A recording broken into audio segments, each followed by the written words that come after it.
దొండకాయ ఫ్రై చేస్తున్నానండి. వాటికి కావాల్సిన పదార్థాలు: ఉల్లిపాయ, కరివేపాకు, పచ్చి కొబ్బరి, ఉప్పు, నూనె అండి, పసుపు, కారం, జీలకర్ర, శనగపప్పు, మినపప్పు. ముందుగా ఒక గిన్నె తీసుకోవాలండి. స్టవ్ వెలిగించి ఒక గిన్నె పెట్టుకోవాలి.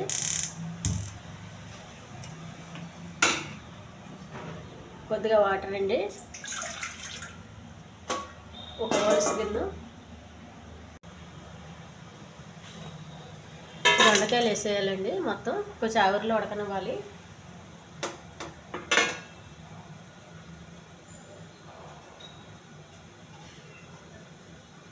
మూత పెట్టేయాలి. ఉల్లిపాయలు ఒక సన్నగా పొడవుగా కొయ్యాలండి. ఈ కొబ్బరి కూడా మనకు కావాల్సినప్పుడు తీసుకోవాలి. ఆవిరిలో ఉడికినాయండి. స్టవ్ వెలిగించి పెనం పెట్టుకోవాలి. తాలింపు రెడీ చేసుకోవాలండి.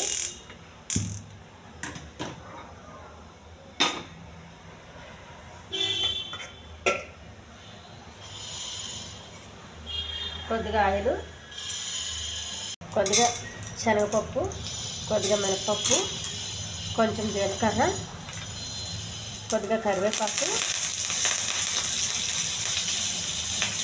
ఉల్లిపాయలు,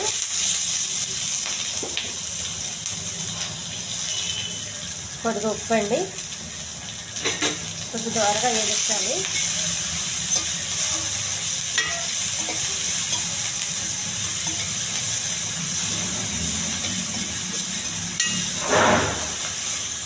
ఆవిరిలో ఉడికించిన దొండకాయ వేసేయాలండి. కొంచెం బాగా కలుపుకోవాలి.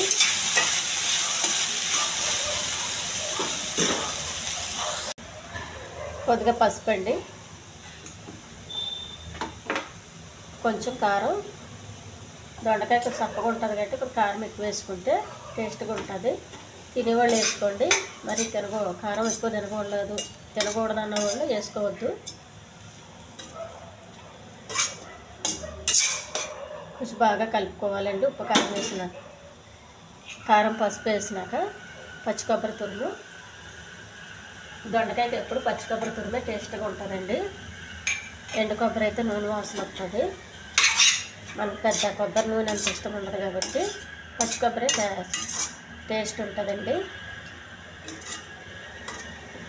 ఈ ఛానల్ నచ్చితే సబ్స్క్రైబ్ చేయండి, షేర్ చేయండి, లైక్ చేయండి, కామెంట్ చేయండి.